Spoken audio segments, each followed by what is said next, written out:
بسم الله الرحمن الرحيم. السلام عليكم ورحمة الله وبركاته.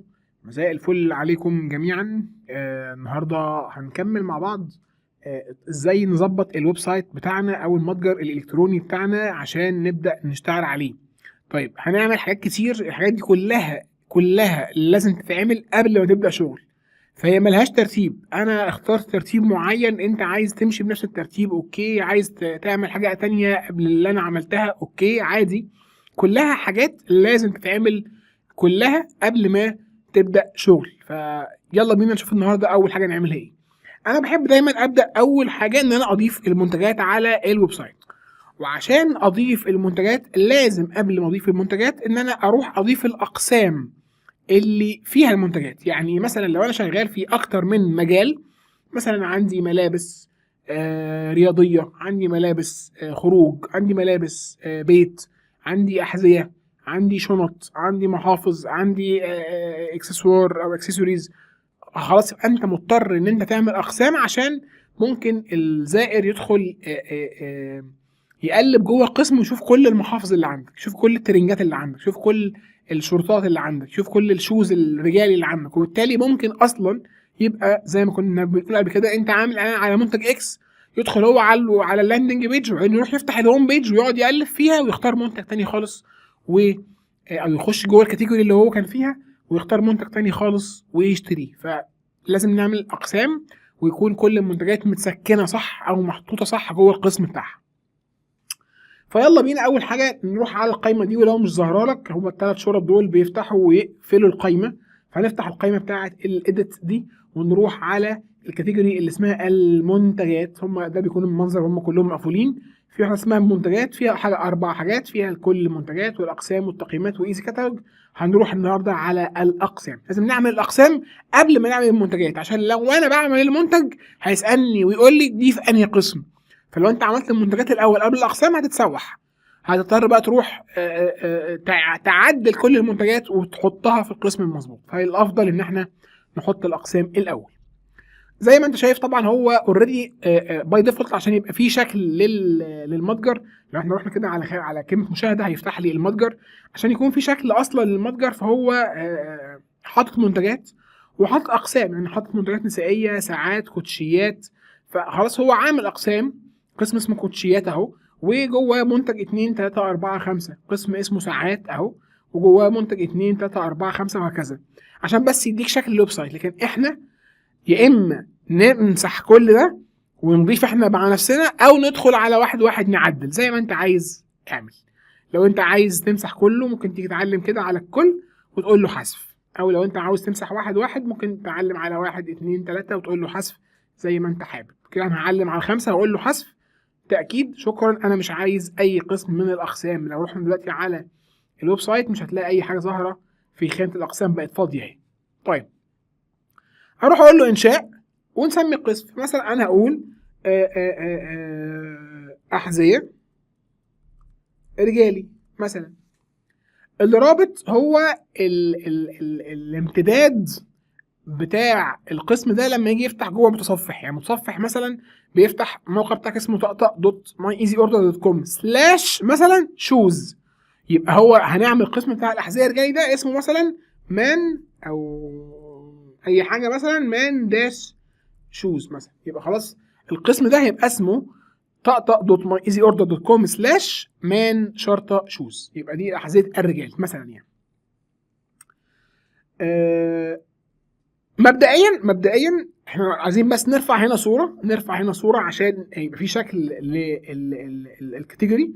هتكليك هنا وهتعمل براوز عندك على الويب سايت وترفع اي صوره من عندك على الجهاز. انا هرفع اي صوره كده بس. شوف مثلا كده، هفترض مثلا ان دي الصوره اللي انا رفعتها وليكن، وممكن اقول له سيف. خلينا بس الاول نحفظ، مش هنعمل اي تعديل في اي حاجه. تعالى بس اوريك ايه اللي حصل لحد دلوقتي. نعمل ريفرش، ظهر قسم اهو اسمه احذيه رجالي ودي الصوره بتاعتها. لما هضغط جواه طبعا مش هيظهر اي منتج، لانه لسه ما عيناش او ما حطيناش اي منتج داخل هذا القسم. واللينكايه فوق اهي طقطق.myeasyorder.com سلاش كولكشنز اللي هي الاقسام سلاش مان شوز اللي هو الايه، القسم اللي احنا اسم القسم اللي احنا حطيناه، ولو شلناها وخلينا دخلنا على كولكشنز بس هيدخلني على الاقسام كلها تظهر هنا. تعالى نعمل كمان قسم معلش وبعدين ندخل نعدل بقى ونشوف ايه الكلام. هضغط على انشاء وهنسميه مثلا ترنجات رجالي مثلا، و هنسميها مثلا هوم وير وليكن، وهنرفع برضو صورة وليكن مثلا الصورة دي وهقول له حفظ. فلما تيجي هنا هترفرش هتلاقي ان في بقى اصبح في قسمين اسمه احذيه رجالي وترنجات رجالي. روح على الهوم بيج هتلاقي ان في الاقسام بقى ظهر صورتين اهو بقسمين، واحد اسمه احذيه رجالي واحد اسمه ترنجات رجالي، وبرده ده اللينك بتاعه /collections/homeware. حلو الكلام. طيب تعالى بقى نشوف بقيه الاوبشنز اللي جوه القسم. اولا هل تظهر في الهيدر ولا لا؟ لو انت رحت كده على الهوم بيج هتلاقي ان هنا في حاجه اسمها سياسه الاستبدال والاسترجاع وسياسه الشحن ومش ظاهر اي قسم. لو انت عايز تظهر اي قسم هنا روح علم على دي هل تظهر في الهيدر ولا لا وقول له حفظ. فلو رحنا دلوقتي عملنا ريفرش هتلاقي الاحذيه رجالي اهي ظهرت في الهيدر. تعالى برضو نروح على الترنجات الرجالي ونقول له هل تظهر في الهيدر؟ ايوه، ونقول له حفظ. نيجي هنا برضو نعمل ريفرش او من غير ريفرش هو يطلعها لوحده كمان اهو ظهرت احذيه رجالي ثم ترنجات رجالي.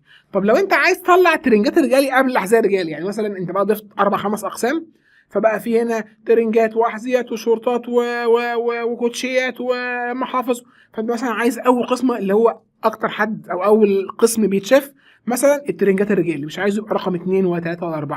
تعمل ايه؟ تروح على الترنجات الرجالي واحنا خلاص مفعلين الاوبشن ده هتظهر في الهيدر وحط لي هنا رقم اعلى من 0. هو باي ديفولت حاطط لك هنا 0. ايه 0 ده؟ الاولويه في الظهور. فطالما اولويه ده في الظهور 0 يعني هيتساب بالترتيب اللي تم انشاؤه بيه. لو تم انشاؤه اول واحد هيفضل هو وخلاص. طب لو هو تاني واحد هيتاخر واللي انشأ بعديه يجي قبله. طب لو جه ضفنا كمان واحد تالت هما اتنين هيتاخروا واللي انشأ جديد ده هيجي قبلهم. طب لو انت عايز تطلع واحد بقى بره خالص زود الرقم ده، خليه مثلا 1 واقول له حفظ. ايه اللي حصل بقى ساعتها؟ ان الترنجات الرجالي ده هي دلوقتي فين؟ تاني واحده. لما اقول له 1 بديله بريورتي انه يظهر الاول. بص ظهر هو بقى اول واحد. فمثلا تعالى نضيف قسم ثالث اسف مثلا هنسميه محافظ وهنديله مثلا ماني بوكيت او اي حاجه ماني وخلاص مش مشكله عشان بس نخلص، ونرفع له صوره. هفترض مثلا ان هي الصوره دي وهقول له حفظ. ايه اللي هيحصل دلوقتي؟ الترنجات واخده بريورتي 1 وده زي ما هو باي ديفولت يعني 0، والقديمه اللي هي الاحذيه الرجالي برضو باي ديفولت 0. فلما اروح هنا هتلاقي لسه ما اتضافتش. ماشي نرفرش. واضح ان هو مش هيطلعهم كلهم عشان المكان هيبقى كبير. هنظبط دي بعدين. الخلاصه عشان ما اطولش عليك في هذه الحته ان انت لو انت عايز تظهر الترنجات الرجالي او مثلا عايز دلوقتي نظهر المحافظ هروح بقى اديها مثلا بريورتي 2 مثلا. خلاص دي اعلى بريورتي بالنسبه لك. تروح كده نرفرش هتلاقي هو بس يمكن يكون هيس. ممكن نعمل كنترول F5.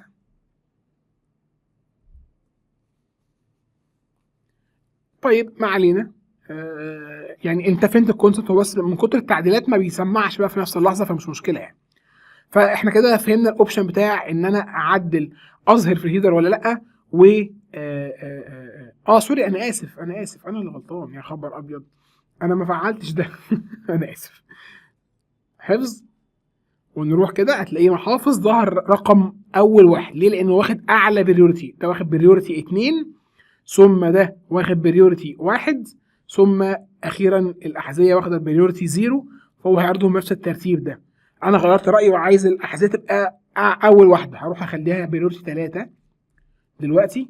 فساعتها ايه اللي هيحصل؟ هيبقى الاحذيه الاول ثم المحافظ ثم ترنجات. تيجي نشوف اهو يا باشا احذيه محافظ ترنجات كده. الحمد لله ظبطناها. انا اللي كنت غلطان بعتذر لك. طيب بقيه الاوبشنز ايه يا صديقي؟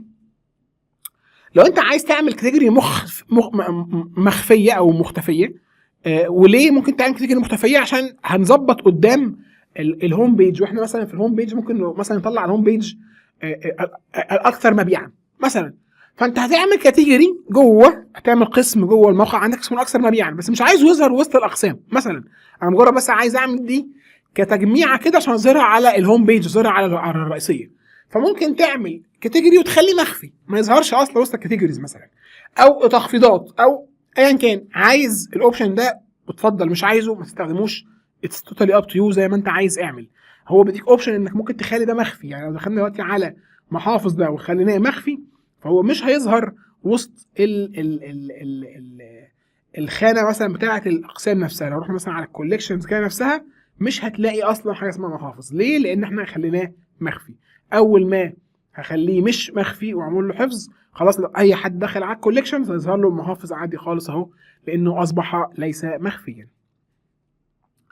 طيب، اختيار قسم الرئيسي لهذا القسم، انت ممكن تعمل اقسام رئيسيه وتعمل منها اقسام فرعيه. يعني ممكن مثلا تقول القسم هيبقى اسمه مثلا ملابس رجال، او مثلا ممكن نقول الاقسام كده. انا عندي قسم اسمه ترنجات رجالي، صح؟ ممكن اروح اعمل قسم اسمه ترنجات، مثلا هفترض معاك يعني ترنجات شورت، ونسميها مثلا شورت، ونرفع لها صوره وليكن اي كلام في الحلنبس، يلا بينا، ونقول له حفظ. كده انا ترنجات شورت دي اتضافت كايه؟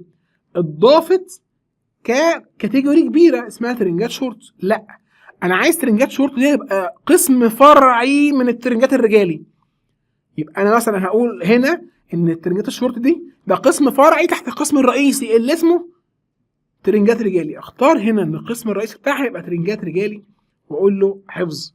كده هتلاقي الترنجات الشورت ما بقتش قسم من الاقسام الرئيسيه، بقت قسم جوه الترنجات الرجالي. رحنا جوه الترنجات الرجالي هتلاقي هنا اقسام داخليه كمان. ممكن مثلا نعمل قسم جديد ونسميه ترنجات بنطلون مثلا، ونرفع له الصوره برضه اي كلام، يلا بينا، ونديله الرابط مثلا تراوزرز مثلا، اي حاجه، سميه بنطلون حتى بالفرانكو زي ما انت عايز.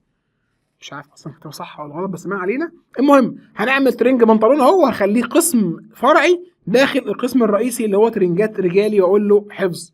يبقى اصبح تاني في الكوليكشنز مفيش حاجه اسمها ترنجات رجالي، مفيش حاجه اسمها ترنجات شورت وترنجات بنطلون. جوه الترنجات الرجالي في قسمين، قسم اسمه ترنجات شورت، قسم اسمه ترنجات بنطلون. جوه كل قسم فرعي منهم هتلاقي مجموعه من المنتجات. تمام. طيب، ممكن كمان تحط منتجات خاصه بالقسم. يعني ممكن مثلا تقول له وانت بتعمل القسم نفسه ضيف لي يلا بقى المنتج ده والمنتج ده والمنتج ده والمنتج ده. ممكن تعلم على كذا واحد، يعني تختار كذا واحد بهذا الشكل عشان تضيفهم جوه نفس المنتج، جوه نفس القسم. لو عملنا حفظ كده دلوقتي ورحنا عملنا ريفرش، احنا في الشورت ماشي، خلينا في البنطلون، نخش على البنطلون اهو، ظهر 3 منتجات اللي انا اخترتهم، اللي هم منتج 3 ومنتج 0 وكوتشي 0 اهم، اللي انا اخترتهم هنا او ضفتهم هنا جوه الكاتيجوري. اخيرا وليس اخرا، اخر اوبشن، طبعا مش دي الطريقه الصح اللي انا بحط بيها المنتجات جوه القسم، لا الطبيعي بقى هتشوفوا الفيديو الجاي ان انا وانا بضيف البرودكت وانا بضيف المنتج هختار له القسم بتاعه، سواء القسم الفرعي او القسم الرئيسي. ده الافضل بقى، طبعا هتعمل الاقسام دي مره، لكن هتفضل تضيف منتجات 20 مره، فمش كل مره هتروح تفتح القسم وتزود جوه منتج، لا، وانت بتعمل المنتج هتختار له القسم بتاعه، سواء القسم الفرعي او القسم الرئيسي. اخر اوبشن، لو انت عايز يظهر محتوى ثابت فوق المنتجات الخاصه بالقسم، يعني ده بحتاجه امتى؟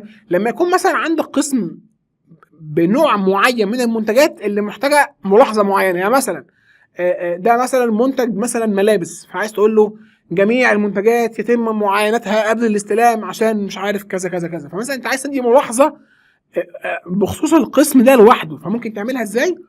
تكتبها هنا، هتكتب اللي انت عايزه وتنسقه عادي خالص، تخليه مثلا في النص، تخليه بولد، تديله مثلا هيدنج 1 يعني تكبر الحجم، او هيدنج 2 اصغر شويه، وهكذا لحد نورمال اللي هو اصغر حاجه. فمثلا هنخليه هيدنج 1. ممكن تحط صوره، ممكن تحط لينك، ممكن تحط اي حاجه مثلا تلونه، يعني اللي انت عايزه، وقول له حفظ. يبقى خلاص ترنجات بنطلون دي اهو، بص اول ما ريفرشت ظهر الكونتنت اهو. فهو وهو فاتح القسم ده هيشوف النوتيفيكيشن دي او الخبر ده اللي هو عن القسم ده تحديدا، وتقدر طبعا تغيرها في كل قسم يكون مختلف عن التاني. لو دخلنا على ترجمة الشورت وهكتب كلام مختلف كله كي وبي اهو، وبرده هنخليه مثلا في النص وهنخليه هيدنج 1 وهنديه مثلا لون احمر ونقول له حفظ. يبقى انا دلوقتي لما اروح على ترنجات شورت هلاقي اهو اللي انا عملته. كده انت خلاص عملت كل الاقسام اللي انت عايز تعملها، سواء ترنجات شورتات مش عارف ايه بتاع. طبعا انت بقى المفروض تجيب ورقه وقلم. تعمل ايه بقى؟ تجيب ورقه وقلم تكتب فيها كل انواع البضاعه اللي انت عايز تشتغل عليها، وتبدا ترسم لهم الاقسام بتاعتهم. انا هعمل قسم شامل اسمه ملابس مثلا، تحتيه قسم فرع اسمه ملابس الرجال، تحتيه قسم فرع اسمه ملابس النساء. هعمل جوه ملابس الرجال مثلا شورتات واحذيه وملابس النساء هعمل فيها كذا وكذا وكذا. هعمل قسم فرعي قسم رئيسي اسمه احذيه. انت بقى اقعد ارسم ده على ورقه كده وظبطه، وبعدين نروح طبقه زي ما احنا شرحنا دلوقتي. الموضوع اسهل من سهوله. وبكده احنا النهارده عملنا ايه؟ عملنا النهارده 4 اقسام. نقدر واحنا بقى الفيديو الجاي ان شاء الله بنضيف المنتجات، نضيف كل منتج في لحظتها داخل القسم المناسب ليه. يلا بينا نكمل الفيديو القادم ان شاء الله. السلام عليكم ورحمه الله وبركاته.